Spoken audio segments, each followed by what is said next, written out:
Un milagro económico sin precedentes. La historia de cómo una nación completamente humillada y en ruinas alcanzó en apenas 2 décadas una fuerza, poder y desarrollo económico impresionantes, retando a las mayores potencias del mundo de la época.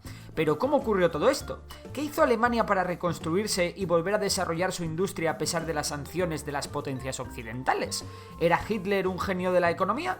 Pues pónganse cómodos que empezamos. Tras el fin de la Primera Guerra Mundial, Alemania estaba humillada y destrozada. Las duras condiciones provocadas por la posguerra y por las sanciones impuestas a Alemania en el Tratado de Versalles por parte de los países ganadores de la guerra estaban ahogando la economía alemana. Un levantamiento socialista había forzado al Kaiser a abdicar y Alemania se convirtió en una república conocida como la República de Weimar.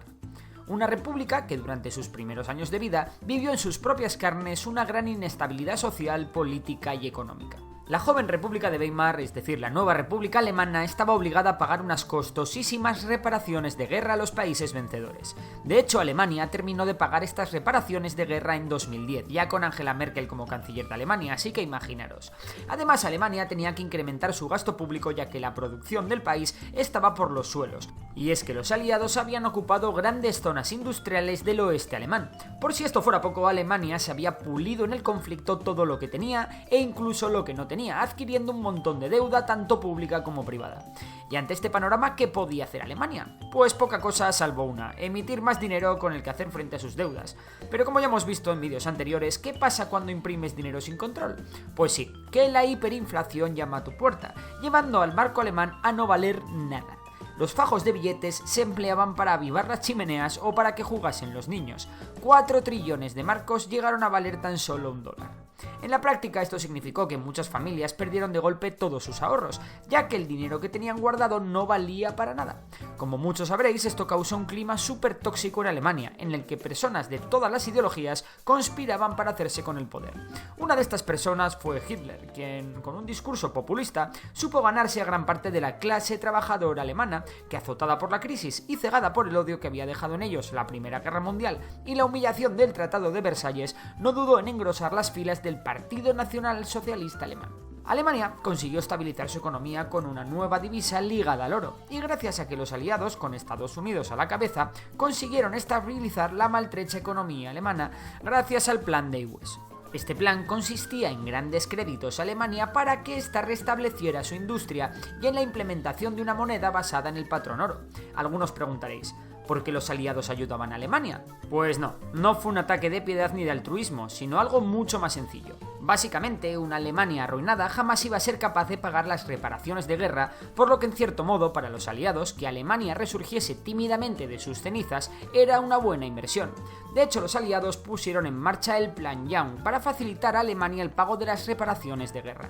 Sin embargo, el crack del 29 estalló y los créditos aliados dejaron de llegar. Alemania estaba otra vez prácticamente al borde de la bancarrota. Fue entonces cuando Hitler y su partido lo vieron claro.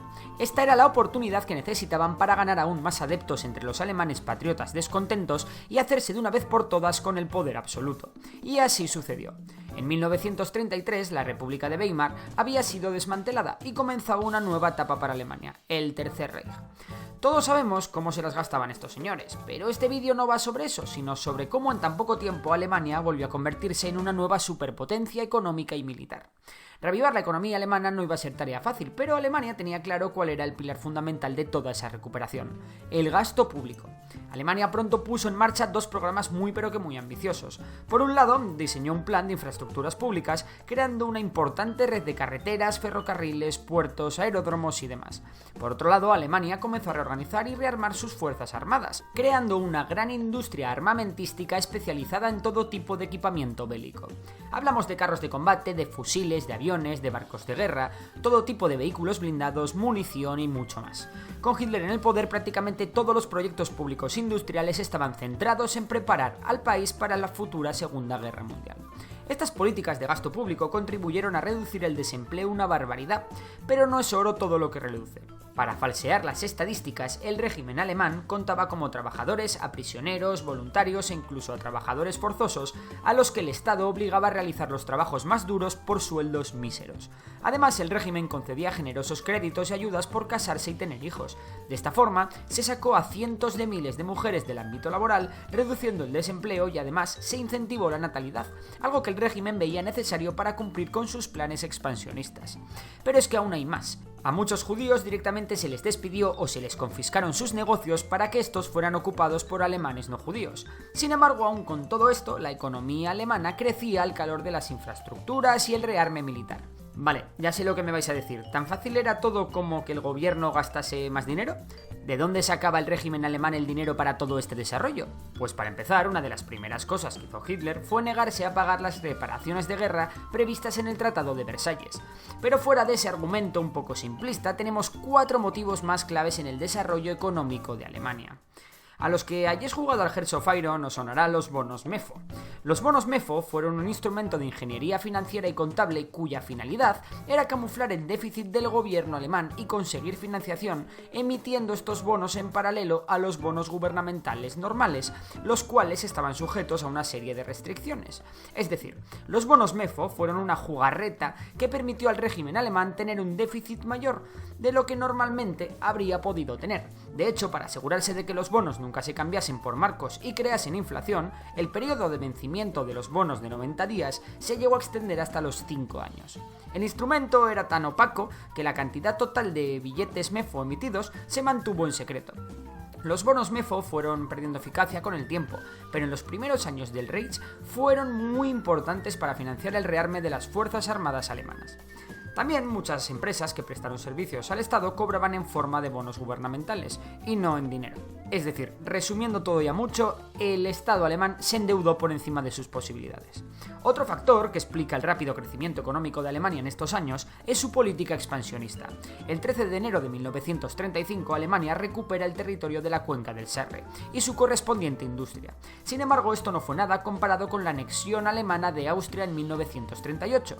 Con este movimiento Alemania no se hacía solo con toda la industria austriaca, sino que también se quedaba con las reservas de oro del Banco de Austria, unas reservas que eran mayores que las del propio Reichsbank. Con Austria asegurada, Hitler fijó su atención en la población de lengua alemana de la frontera checoslovaquia de los Sudetes. Checoslovaquia tampoco aguantó las presiones alemanas y el Reich pudo incorporar a sus dominios nuevos e importantísimos territorios industriales en los que destaca la potente industria armamentística checoslovaca.